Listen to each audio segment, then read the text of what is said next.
Hello दोस्तों, welcome on track to success. Hard work never goes waste. कठिन परिश्रम कभी व्यर्थ नहीं जाता। अगर आपने जीवन में एक बार कोई मेहनत की है तो वो व्यर्थ नहीं जाएगा, कहीं ना कहीं आपके जरूर काम आएगा। इसलिए ये लाइन मुझे काफ़ी हिट करती है, क्योंकि कई बार क्या होता है कि हमने कहीं कुछ पढ़ा है तो कहीं ना कहीं वो पेपर में या कहीं पर भी किसी चर्चा में वो आपके काम जरूर आएगा। कठिन परिश्रम कोई व्यर्थ नहीं जाता। ओके, तो और ऑफ करते हैं और आगे हम अपना लेक्चर स्टार्ट करते हैं। कल हम लोगों ने पढ़ा था पहला लेक्चर, आज देखते हैं सेकेंड लेक्चर। कल हम लोगों ने पढ़ा था कि यूरोपीय कंपनियां क्यों आई, क्या सिनेरियो था उस टाइम पे, क्या नहीं जरूरत पड़ी और कैसे उन्होंने किस किस क्रम में आई थी। तो आज उसी को स्टार्ट करते हुए हम पढ़ते हैं पुर्तगाल। चलिए एक बार मैं रिवीजन हल्का सा करा देता हूं आपको। पेड दे फीस, ये मैंने आपको कल बताया था कि जो स्थापना का क्रम ये था और आने के क्रम में सिर्फ दो चेंजेस होते हैं। वो ये कि पहला डच आ जाते हैं और बाद में अंग्रेज आते हैं। ठीक है, तो बाकी सीरियल यही रहेगा आपका, पुर्तगाल, अंग्रेजी, डच, डेनिश या डेनमार्क, फ्रांसीसी और स्वीडिश। लेकिन जो आने का क्रम रहेगा वो ये निर्माण वर्ष होगा, लेकिन जो आने का क्रम रहेगा वो पुर्तगाल, डच पहले आ गए, अंग्रेज बाद में, डेनिश या डेनमार्क, फिर फ्रांसीसी, स्वीडिश। ये कल के लेक्चर मैंने काफी अच्छे से विस्तृत तरीके से बताया था और टेबल बना के भी मैंने ये समझाया था। अगर आपने अभी तक नहीं देखा तो आप पहले लेक्चर जाके देख सकते हैं। उसके आगे स्टार्ट करते हैं अब कि पुर्तगाल का क्या सीरियल रहता है, क्या ईयर वाइज उनका क्या कार्यक्रम रहता है। तो आइए इस लेक्चर में अब देखते हैं आगे पुर्तगाल के बारे में।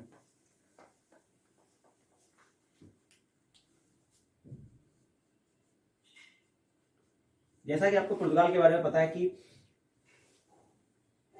ये बहुत ही खोजी हुआ करते थे नाव, और इनके पास जो नौसैनिक जो यंत्र होते थे वो इनके पास काफी मात्रा में हुआ करते थे। तो इसी क्रम में सबसे पहले आपको पता है कि पहले बार्थोलोमेव डियाज आता है 1986-87 में, अफ्रीका के केप ऑफ गुड होप तक पहुंचता है। चलिए मैं इसको दो पार्ट में कर देता हूँ। एक पार्ट में आपका मैप में समझाता हूँ और एक पार्ट में क्या ईयर वाइज होता है ये समझाता हूँ। ये हमारा प्यारा भारत और ये अरब, ये अफ्रीका, ये भूमध्य सागर आपका हो गया इधर, और ये रफ तो ये जाके इधर यूरोप बन जाएगा। तो यहाँ पे ये पड़ेगा आपका पुर्तगाल। ठीक है, ये अफ्रीका महाद्वीप है, ये अरब और ये भारत। और इधर देखेंगे तो ये श्रीलंका रहेगा, ये अंडमान निकोबार द्वीप समूह रहेगा आपका, और प्लस ये म्यांमार वगैरह थाईलैंड रहेगा, और ये इंडोनेशिया रहेगा आपका इधर। इधर ये फिलीपींस और जापान, और इधर ऑस्ट्रेलिया महाद्वीप। शॉर्ट मैंने बनाया। तो ये पूरा हिंद महासागर आप देखेंगे कि पहले बार्थोलोमेव डियाज आया था, वो यहाँ तक केप ऑफ गुड होप तक पहुंचा, और उसके बाद फिर 17 मई 1498 को वास्को डिगामा आता है। इस रास्ते पे यहाँ तक पहुंचता है। फिर उसको यहाँ पे गुजरात का एक व्यापारी मिल जाता है, उस व्यापारी के साथ वो यहाँ पहुंचता है केरल के कालीकट तट पर पहुंचता है। यहाँ पहुंचता है, फिर उसके बाद आने का सिलसिला शुरू हो जाता है। ये आता है, इसके बाद ये आता है, जाता है, काफी मुनाफा कमाता है। यहाँ पे जाके बहुत मुनाफा, मैंने बताया था 60 गुना मुनाफा कमाता है। 60 गुना मुनाफा कमाता है तो लोग बाकी यूरोपवासी इसको देखते हैं कि इतना मुनाफा कमा है तो क्यों ना हम भी जाएं। तो उसके बाद लोगों का आना शुरू हो जाता है और काफी लोग आते हैं पुर्तगाल की तरफ से। फिर वापस आता है और फिर आता है ये 1502 में ये पुनः वापस आता है। लेकिन इस बीच में भी काफी लोग आए पुर्तगाल की तरफ से, और ये चूंकि 3-4 साल का क्रम है तो इस बीच क्या होता है कि ये लोग काफी हिंद महासागर के ये जो रीजन है पूरा हिंद महासागर वाला, ये इस पे पुर्तगाल वासी धीरे धीरे अपना प्रभुत्व स्थापित करने लगते हैं। और जो ये अरब का जो प्रभुत्व था, क्योंकि इस मार्ग से पहले व्यापार हुआ करता था, तो अरब वासियों का काफी ज्यादा मात्रा में यहाँ पे प्रभुत्व स्थापित था इस हिंद महासागर रीजन में। तो धीरे धीरे पुर्तगाल वासी आते हैं और अरबों को इस गेम से बाहर कर देते हैं, उन्हें मारते हैं, लूटते हैं। तो इस धीरे धीरे ये गेम से बाहर हो जाते हैं। फिर बचता क्या है कि इधर से ये दक्षिण पूर्व की तरफ बढ़ना शुरू करते हैं, इंडोनेशिया, फिलीपींस और इधर चाइना तक ये लोग बढ़ते रहते हैं। तो एक टाइम पे जो यहाँ का राजा था पुर्तगाल, उसने अपने आप को यहाँ तक का राजा घोषित कर दिया था, क्योंकि यहाँ से मसाले मिलते थे और इंडोनेशिया से भी काफी अच्छे मसाले मिलते थे। तो भारत से ज्यादा ये लोग इंडोनेशिया के मसाले में इंटरेस्टेड थे, और भारत में भी काफी व्यापार के धीरे धीरे बढ़ाएंगे। तो आगे देखते हैं सीरियल वाइज क्या होता है। 1503 में जो कि पहला व्यापारिक कोठी इनका होगा, फर्स्ट व्यापारिक कोठी इनका रहेगा, वो रहेगा कोचीन में। और कोचीन को ये अपनी राजधानी बना लेते हैं बाद में। फिर 1505 में इनकी सेकेंड व्यापारिक कोठी स्थापित होती है कुन्नूर में। अभी तक सिर्फ ये नेवी के बलबूते ये सब काम कर रहे थे, लेकिन अब क्या होगा 1505 में ही 1505 में एक गवर्नर जनरल बन के आता है। पुर्तगाल वाले अपना गवर्नर जनरल भेजते हैं पहला, उसका नाम होता है एफडीए। 60 महीने एफडीए बोला है। और इसकी जो रणनीति ब्लू वाटर पॉलिसी, ये भारत या कह लीजिए इस रीजन पे या दक्षिण पूर्व रीजन पे इस एरिया में तभी राज कर पाए क्योंकि इनके पास जो नौसेना थी बहुत ही मजेदार और कह लीजिए आपकी जबरदस्त इनकी नौसेना थी। एफडीए फुल फॉर्म देखें तो Francis de Almeida, Francis de Almeida, ये इनकी ब्लू वाटर पॉलिसी या इसको शांत जल की नीति भी बोलते हैं। इससे होता क्या है, यह था हालांकि योग्य होता है लेकिन उतना योग्य नहीं होता है, लेकिन फिर भी इसने काफी कुछ स्थापना की और पुर्तगाल वासियों का अपना प्रभुत्व स्थापित करने की कोशिश की। इसी क्रम में ये 1509 में मिस्र और गुजरात की संयुक्त सेना को हरा देता है, पराजित कर देता है। क्योंकि मिस्र जो यहाँ पे था और गुजरात यहाँ पे था, पुर्तगाल के आने से इन सबका मुनाफा बहुत कम हो गया था। पुर्तगाल वासियों का तो समाप्त होने की कगार पे आ गया था। सॉरी, पुर्तगाल वासियों, मिस्र के लोगों का। और गुजरात भी व्यापार सब इनके हाथों में चला गया था। क्यों? क्योंकि इन्होंने एक टैक्स लगा दिया था, कार्तेज टैक्स। ये आया तो इन्होंने एक टैक्स लगा दिया, कार्तेज टैक्स। इसमें क्या होता था कि लाइसेंस लेना पड़ता था, यानी भारत के व्यापारियों को अगर हिंद महासागर या कहीं से व्यापार करना है तो इनके पास से एक तरीके का पास या कह लीजिए लाइसेंस लेना पड़ता था। अगर वो लाइसेंस नहीं है तो आप व्यापार नहीं कर सकते, क्योंकि ये ऐसा कहते थे कि अगर आपके पास लाइसेंस है तो आपको कोई लूटेगा नहीं। और होता क्या था, एक्चुअल में यही लूट लेते थे। जिनके पास ये पास नहीं होता था, बाहर के व्यापारियों के पास, उससे पूछते थे पास है नहीं है तो खुद ही लूट लेते थे। तो ये टैक्स लगा। और ये सब होता क्यों, किसके दम पे करते थे? इनके पास नेवी थी, एस्टार्डो दा इंडिया नाम उसको दिया था इन लोगों ने।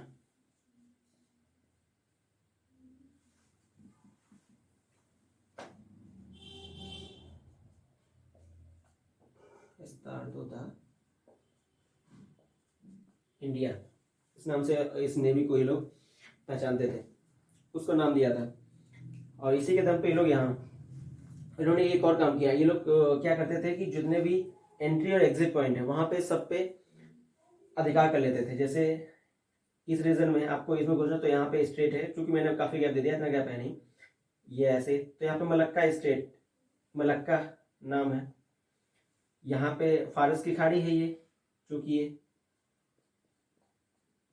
अगर आपको यहाँ पे एंट्री लेनी है तो यहाँ पे ये वाला पॉइंट यहाँ से गुजरना पड़ेगा। ये रेड सी है, ये लाल सागर कह लें। तो अगर आपको यहाँ एंट्री करनी है तो यहाँ पे यहाँ से एंट्री करनी पड़ेगी। तो इन लोगों ने इन चीज को कब्जा करना शुरू कर दिया 1511 में। मलक्का जल संधि पर इन्होंने कब्जा कर लिया।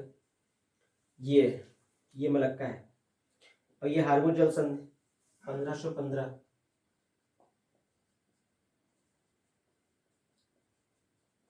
हारमुज की जल संधि, इस पे कब्जा कर लिया इन लोगों ने 1515 में। और ये लोग क्या करते थे, ये लोग व्यापारिक अड्डे बना लेते थे। यहां बना लिया, यहां बना लिया, इस तरीके से कहीं कहीं व्यापारिक अड्डे जैसे यहां बना लिया। ये क्या होते थे कि एक तरीके से राहत सामग्री पहुंचाने के लिए काम आते थे, कि जब कभी जरूरत पड़ेगी तो यहाँ से व्यापारिक भी अड्डा है, और कभी नौसैनिक या जरूरत पड़ी, यहाँ हमारी सेना लड़ रही है, उसको कुछ जरूरत पड़ी तो यहाँ से तुरंत पहुंचा देते थे। ये छोटे छोटे व्यापारिक अड्डे टाइप से बना रखे थे इन लोगों ने, और इनको नाम देते थे फितोरिया। फितोरिया या फितोरियो भी कहते हैं, फितोरियो या फितोरिया, ठीक है, इनको नाम देते थे। टैक्स हो गया, नेवी। और हाँ, 1515 हार्मुज की जल संधि। अब क्या हो गया, चूंकि फ्रांसिस डी अल्मीडा ये 1505 में आया था, ये 3 साल के लिए था, 3 साल के लिए बनना था। तो 1509 में मिस्र की गुजरात की पराजित किया। इसके साथ में 1509 में, यहाँ पे छूट गया, 1509 में एक बहुत ही इंपॉर्टेंट वायसराय आता है, जो कि ऐसा माना जाता था कि जिसने पुर्तगाल की जो वास्तविक शक्ति थी उसको अगर स्थापित किया है इस एशिया या दक्षिण पूर्व एशिया में, तो वो था ये ADA, यानी अल्फांसो ड अल्बुकर्क। शॉर्ट में इसको जो है अल्बुकर्क ही सब बुलाते हैं, पूरा नाम है ADA, अल्फांसो ड अल्बुकर्क। ये बहुत ही इंपॉर्टेंट था, ये बहुत ही रणनीतिकार था, क्योंकि इसने मलक्का स्टेट इसी के टाइम पे आया, हार्मुज जल संधि इसी टाइम पे आया। नेवी का जितना स्ट्रांग हुई इनकी नेवी, जितना विकास हुआ, वो सब अल्बुकर्क के टाइम पे हुआ। ये बहुत ही योग्य बंदा था। इसने 1509 में ही, इसने 1510 में इसने क्या किया, बीजापुर का शासक था, बीजापुर के शासक से इसने गोवा जीत लिया, और ये इनकी बहुत बड़ी जीत थी, क्योंकि ये गोवा मिलने से इनके एक स्थायी प्लेस मिल गया, और बहुत ही अच्छा प्लेस था, ताकि सारा एरिया, क्योंकि बीच में था, इससे ये काफी कुछ कवर कर पाते। जो कोचिन नीचे था वहां पहुंच में काफी टाइम लगता था, और गोवा और व्यापारिक दृष्टि से, सामरिक दृष्टि से, कई तरीके से ये बहुत ही इंपॉर्टेंट था। बीजापुर शासक से गोवा जीत लिया, और इसके काफी रणनीतिकार था। तो इसने धीरे धीरे जो छोटे छोटे पार्टों में जो राजा बटे हुए थे, क्योंकि भारत तो काफी बड़ा था, लेकिन था क्या कि ये सब छोटे छोटे राज्य में इस टाइप से बटा हुआ था, सब आपस में लड़ रहे थे। तो इसी का ये लोग फायदा उठा रहे थे, क्योंकि कोचीन कोचीन वाला किसी और से लड़ रहा है, तो कोचीन को इन्होंने फायदा पहुंचा दिया, उससे जीत लिया। तो इस तरीके से ये लोग आपस में लड़ाते भी रहते थे, फायदा उठाया काफी इन्होंने। 1511 में मलक्का की जल संधि, 1515 में हार्मुज जल संधि, यहाँ पे कब्जा कर लिया। अब देखते हैं कि जब ये जाएगा, काफी जब इसका टर्न पीरियड पूरा हो जाएगा और ये मृत्यु तक रहता है वायसराय, और उसके बाद जो है फिर आता है 1529, नवंबर 1529 में, ये भी काफी इंपॉर्टेंट है, नीनो डी कुन्ना। नीनो डी कुन्ना जब आता है, ये आते ही क्या करता है, 1530 में जो कैपिटल कोचीन होती है, गोवा ले आता है, कोचीन से गोवा ट्रांसफर कर देता है कैपिटल। तो अब सारा जो काम होगा वो गोवा से स्टार्ट होगा। और कुछ पॉइंट है इनके बारे में, अभी आगे इसके हम देखेंगे, तभी अभी कुछ देख लीजिए। इनका छुपा हुआ जो एजेंडा था व्यापार के साथ साथ, क्योंकि व्यापार तो इनका मेन था ही कि यहाँ से व्यापार करना है, इधर व्यापार करना है, और मसालों का व्यापार करना है। कई बार तो ये आपस में यहाँ से यहाँ, यहाँ से यहाँ माल ले आने का भी अच्छा खासा किराया लेते थे, क्योंकि इनके पास काफ़ी अच्छी बोट थी, और सेना थी, नाविक थे, दिशा सूचक यंत्र थे, जिनका ये काफ़ी अच्छे से इस्तेमाल कर रहे थे। ईसाई मत का प्रचार करना, ईसाई मत का प्रचार, जो कि इनका एक छुपा एजेंडा था। ये कहते थे कि भारतीय महिलाओं से शादी करो। यहाँ के जो वायसराय हुआ करता था वो कहता था कि भारतीय महिलाओं से शादी करो, भारतीय महिलाओं से शादी करो और अपनी पॉपुलेशन बढ़ाओ, शादी करो और पॉपुलेशन बढ़ाओ। यहाँ तक कि इन्होंने जो, अब मुगल काल स्टार्ट हो चुका है, क्योंकि 1525 के बाद मुगल काल स्टार्ट हो चुका है, तो उसके बाद ये लोग अकबर, शाहजहां को पादरी भेजा करते थे उनके दरबार में, कि उनको ईसाई मत की विशेषताएं बताएं, क्या फ़ायदे हैं, ईश्वर के क्या फ़ायदे हैं। तो ये लोग यहाँ तक आसान्वित हो गए थे कि एक टाइम पे इनको लगने लगा था कि हम लोग अकबर और शाहजहां जैसे बड़े बड़े मुगल बादशाह को ईसाई धर्म में परिवर्तित कर लेंगे। लेकिन हुआ क्या, वो लोग कुछ और ही चीज़ में इंटरेस्टेड थे। वो लोग इंटरेस्टेड इस चीज़ में थे कि जो इनके पास नौसेना है, क्योंकि अंग्रेज भारतीय राजाओं के पास नौसेना कभी रही नहीं, और यही इनकी एक मेन कमजोरी भी थी कि जो यूरोपीय कंपनियां आई है उनसे हार क्यों गए, क्योंकि अगर आप यूरोपीय कंट्री से लड़ना चाहते हैं तो आपको हिंद महासागर में लड़ना पड़ेगा, इधर लड़ना पड़ेगा, और सेना तो आपके पास है ही नहीं, नौसेना तो है, क्योंकि आप तो आपस में लड़ने में बिजी हैं, तो सेना आपने कभी बनाई नहीं, नौसेना आपने कभी बनाई नहीं, उसकी जरूरत ही नहीं पड़ी। तो इस वजह से भारतीय राजा कभी भी इनसे लड़ ही नहीं पाए एक तरीके से, क्योंकि ये लोग क्या करते थे, कोस्टल एरिया में रहते थे, इधर व्यापार करते थे, और राजा लोग अंदर रहते थे, वो लोग कभी लड़ ही नहीं पाए। वो तो अकबर और शाहजहां क्या थे, इनकी नेवी में ज़्यादा इंटरेस्टेड थे। बाद में इन लोगों को ऐसा पता चल गया, तो बाद में इनके जो संबंध भी काफ़ी खराब हो गए पुर्तगालियों से, और इसका फायदा अंग्रेजों ने बाद में आकर उठाया। ईसाई मत के प्रचार के लिए इन्होंने काफ़ी पुस्तकें छापनी पड़ती, तो इन्होंने 1556 में पहला गोवा में फर्स्ट प्रिंटिंग प्रेस लगाया। भारत का ये जो है फर्स्ट प्रिंटिंग प्रेस था, गोवा में फर्स्ट प्रिंटिंग प्रेस की स्थापना भी की। कार्टिस टैक्स नेवी, चलिए आपको रिवाइज कर देते हैं। 1502 में 17 मई 1498 को आता है यहाँ होता है व्यापारी के साथ मदद से। उसके बाद पुनः आता है, बीच में काफ़ी लोग आते हैं। फिर 1503 में पहली व्यापारी कोठी कोची में लगती है, उसके बाद सेकेंड कुन्नूर में लगती है। अब इस टाइम जो 1505 में पहला गवर्नर जनरल आता है FDA यानी Francis de Almora. Blue water policy इसकी नींव रहती है, क्योंकि उसके बाद 3 साल के लिए होता है। हालांकि इसके टर्नओवर में ये काम हुआ था, मिस्र गुजरात की पराजित किया, मिस्र गुजरात की संयुक्त सेना को इसने पराजित करता है। फिर 3 साल बाद जब इसका टर्न पूरा हो जाता है, फिर आता है नया वायसराय ADA यानी अल्फांसो डा अल्बुकर्क। अल्बुकर्क क्या होता है, काफी योग्य बंदा होता था। इसने क्या किया, आते ही 1510 में बीजापुर से गोवा जीत लिया। इसने क्या, जो ये व्यापारी कोठी स्थापित हुई थी, एक्चुअली देखा जाता है तो इसने अल्बुकर्क ने ही ये व्यापारी कोठी यहाँ स्थापित करवाई थी। क्यों, क्योंकि ये उस टाइम स्क्वाड्रन लीडर था, क्योंकि तब कोई वायसराय तो होता नहीं। पहला वायसराय तो इनका 1505 में आता है, तब इनके पास कोई वायसराय तो था नहीं, तो स्क्वाड्रन लीडर के रूप में 1503 में आ चुका था अल्बुकर्क। इसलिए इसको ज्यादा समझ भी थी यहाँ कैसे क्या हो रहा है, इसलिए ज्यादा योग्य भी था। फिर मलक्का स्टेट पे 11 में 15 में हार्बर जॉनसन, और फिर उसके बाद इसकी मृत्यु होती है। नया वायसराय बनता है 1529 नवंबर में नीनोडी कुन्हा। वो आते हैं 1530 में कोचीन से गोवा जीत लेता है, कोचीन से गोवा ट्रांसफर कर देता है कैपिटल। और ईसाई मत का इनका प्रचार, जो कि छुपा हुआ एजेंडा था इनका, ये लोग कहते थे भारतीय महिलाओं से शादी करो, पॉपुलेशन बढ़ाओ। और 1556 में लोगों को कन्वर्ट करते थे, यहाँ तक कि कुछ जो है उपहार रूप जो शादी करता था इनके लोगों से, उनको उपहार स्वरूप कुछ धनराशि भी देते थे या और भी सुविधाएं देते थे। पहला प्रिंटिंग प्रेस गोवा में स्थापित किया 1556 में। कार्टेज टैक्स हो गया, इसके पास लाइसेंस नेवी इनकी थी, इस्तादो इंडिया बोलते थे उसको।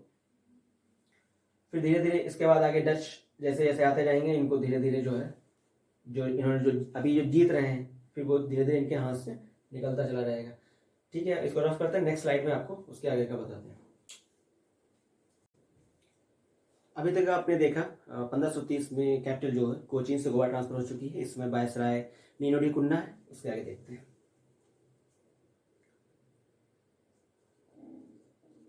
1534।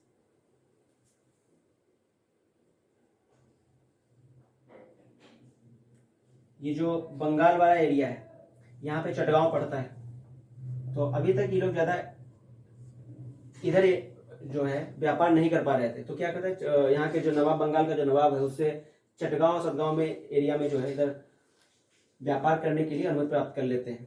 और यहाँ पे नदी है हुगली, और ये देखा जाए तो बंगाल की खाड़ी है। ये लोग हुगली नदी और बंगाल की खाड़ी में लूटमार करने के लिए काफी जो है फेमस हो गए थे। एक तरीके से हुगली नदी इनका व्यापार करने का अड्डा थी। और बाद में जो है मुगल बादशाह को इसमें इंटरफेयर करना पड़ा और इनको भगाया, और 1000 लोग बंदी भी बना लिया था उस टाइम पे। आगे देखते हैं। कई बार तो लोगों को ये डिफरेंस करने में बड़ी असमर्थता होती थी कि लोग व्यापार कर रहे हैं या लूट रहे हैं, क्योंकि सीधे सीधे एक तरीके से लूट ही लेते थे। 1535 1559 ये लोग दीव पर अपना अधिकार कर लेते हैं, दमन पर अधिकार कर लेते हैं, क्योंकि इस टाइम ये जो टाइम चल रहा है, टाइम पीरियड, इसमें इनकी जो शक्ति है वो बढ़ रही है, शक्ति बढ़ाते जा रहे हैं अपनी। लेकिन जैसे ही 1600 ईस्वी के आसपास अंग्रेज और डच आते जाएंगे, इनकी शक्ति कम होती चली जाएगी। उसी क्रम में देखते हैं, इधर बीच में कोई बहुत ज़्यादा इंपॉर्टेंट काम हुआ नहीं है। तो अब 1595-6 के अराउंड ये जो एरिया था इनके पास, दक्षिण पूर्व एरिया, वो हाथ से जाने लगता है। इधर डचों का प्रभाव पड़ने लगता है, डच वहां तक पहुंचने लगते हैं, और डच डच जो इनको साउथ ईस्ट एशिया जो दक्षिण पूर्व एशिया है यहाँ से इनको बाहर करने लगते हैं। ठीक है, अगर और आगे बढ़ेंगे तो आप देखेंगे 1612, चूंकि ये सूरत, यहाँ पे गुजरात में सूरत है, अंग्रेज आते हैं सूरत में अपनी पहली फैक्ट्री स्थापित करते हैं। लेकिन ऐसे नहीं, क्योंकि पुर्तगाल वासी नहीं चाह रहे होते हैं कि ये अपनी अंग्रेज यहाँ पे आए और फैक्ट्री स्थापित करें, तो काफ़ी रोकने का प्रयास करते हैं लेकिन असफल होते हैं और 1612 में सूरत में पराजित हो जाते हैं अंग्रेजों से।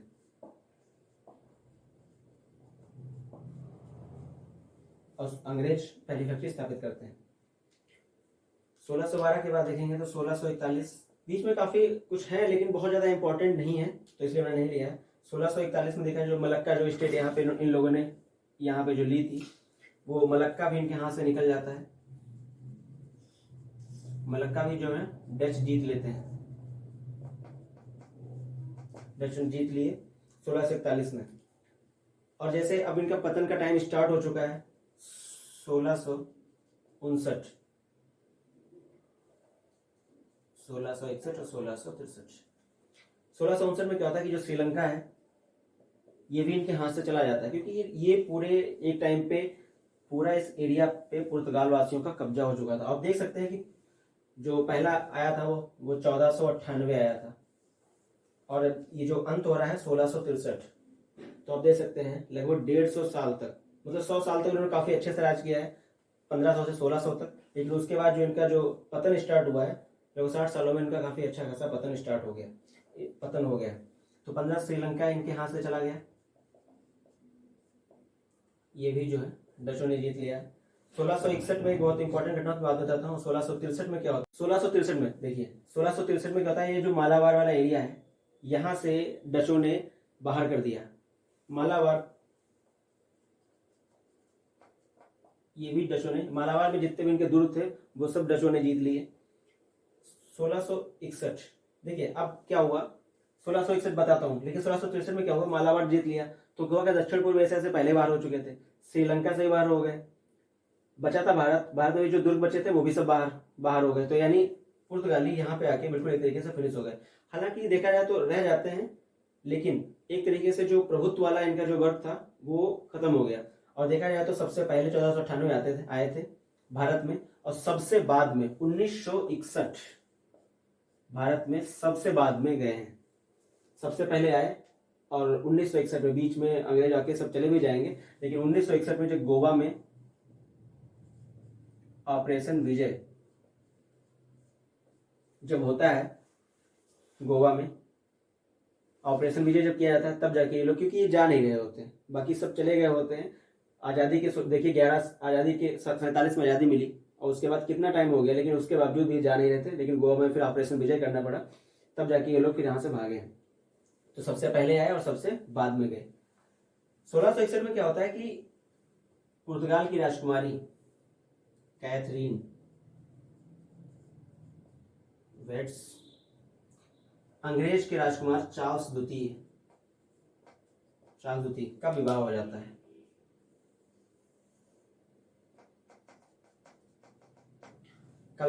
विवाह में क्या होता है कि ये जो बंदरगाह होता है, बंबई बंदरगाह, पुर्तगाल वासी क्या करते हैं, इनको चार्ल्स द्वितीय को दहेज में दे देते हैं। दहेज में दे दिया और ये लोग क्या करेंगे, इन लोगों ने ईस्ट इंडिया कंपनी को, जो ईस्ट इंडिया कंपनी थी उसको किराए पर दे दिया